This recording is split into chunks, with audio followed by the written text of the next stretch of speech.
Banyak elemen menghiasi pertembungan Malaysia dan Vietnam dalam perlawanan akhir kejuaraan AFF Suzuki edisi kali ini. Antaranya mengimbau kembali nostalgia Sukan C 2009 apabila Malaysia berjaya menebus kekalahan di peringkat kumpulan dengan memenangi ibu segala pinggan iaitu emas di perlawanan akhir. Situasi tersebut mahu diulangi Harimau Malaya sekali lagi apabila sudah bersedia mengejutkan Vietnam dengan aksi berbeza malam esok. Itu janji dibuat jurulatih negara Tan Chen Ho semasa sidang media pra-perlawanan akhir pertama di Stadium Nasional Bukit Jalil pagi tadi. Kelebihan beraksi di tempat sendiri esok tidak boleh dipersiakan memandangkan skuad negara sudah belajar daripada kesilapan sewaktu dalam aksi kumpulan. Against Vietnam in Hanoi, we really played well. Generally, we played well. Only that because of the one or two mistake that the coach see the goal. Definitely, I know. The coach of Vietnam also have his strategy or plan to play at home, especially playing in Bukit Jalil with the full crowd capacity. Not easy for young players to play. I'm sure it's not easy, but I'm very have a very big confidence of my players. We will have something surprise for Vietnam team for tomorrow. Yang dimaksudkan Chen Ho sudah tentu pencarian jaringan yang akan disajikan. Cuma pemain negara tidak boleh terlalu gairah sehingga membuka ruang kepada Vietnam untuk mengambil kesempatan. Kekuatan lawan sememangnya tidak boleh diambil mudah berdasarkan rekod tanpa kalah sehingga kini sepanjang 6 perlawanan kempen. Justru Malaysia akan membuat pemilihan yang teliti untuk membariskan kesebelasan utama seandainya dua pemain Muhammad Aidil Zafwan Abdul Razak dan Muhammad Syazwan Andi Ishak tidak dapat memperkuat pasukan.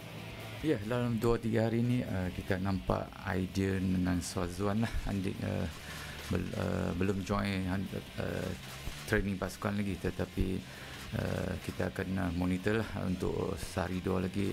Kita perlukan kesebelasan utama lah. Yang penting saya rasa sesiapa yang diturunkan boleh bagi impact yang sama dan semangat yang sama untuk pasukan lah. Ya.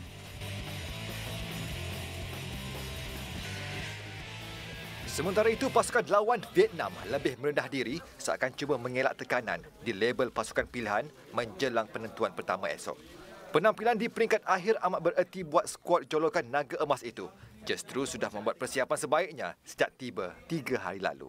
Vietnam yang dibimbing jurulatih dari Korea Selatan mengkaji sedalam-dalamnya kemampuan Harimau Malaya dan menjangkakan aksi berbeza yang bakal ditempuhi.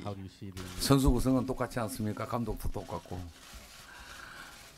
선수 구성도 같고 감독도 똑같은 팀입니다. 그렇지만 우리가 하노이에서 베트남에서 우리가 예선전에 말레이시아한테 2대0으로 이겼지만은 지금 결승전의 상황은 분명히 틀릴 것입니다. 상대도 철저하게 우리를 분석해서 나왔고 우리를 허를 찌르기 위해서 어떤 카드를 분명히 준비했을 것이고 우리도 거기에 대한 대비를 몇 가지 옵션을 가지고 준비하고 있습니다. 분명한 것은 말레이시아는 10개 제 개인적인 생각입니다만 10개 팀 중에 가장 좋은 공격수들을 많이 보유하고 있는 팀은 분명합니다. Mereka juga menyedari beraksi di venue besar Stadium Nasional Bukit Jalil ditambah sorokan padu penyokong Harimau Malaya. Justru mahu mengelak daripada menjadi mangsa tuan rumah sebelum ke aksi timbal balik di Hanoi 4 hari kemudian. Sementara itu, keyakinan tinggi mengiringi para pemain apabila turut beraksi di halaman sendiri membuat perhitungan semula dengan Vietnam. Mereka sedia berkorban apa sahaja demi kebaikan pasukan yang membawa misi kemenangan dalam aksi pertama penentu kejuaraan. Pengalaman saya sebegini saya pernah lalui ketika SEA Games. SEA Games Laos. Kita tewas dengan Vietnam 1-0 di grouping dan kita jumpa 3-1 dan kita jumpa balik Vietnam di final dan kita menang. Jadi untuk saya apa yang berlaku di dalam grouping kita akan perbaiki kesilapan-kesilapan dan kita belajar Dan untuk final ni different game untuk saya dan pemain-pemain yang lain. Rentak kebangkitan berjaya ditunjukkan Harimau Malaya selepas tewas kepada Vietnam semasa aksi peringkat kumpulan. Hasilnya mereka mara sejauh ini, iaitu hingga kemuncak pertandingan penentuan juara edisi 2018. Membuat persiapan terakhir berbaki 2 perlawanan, pemain kekal fokus dan komited untuk mengharungi satu lagi tugasan penting.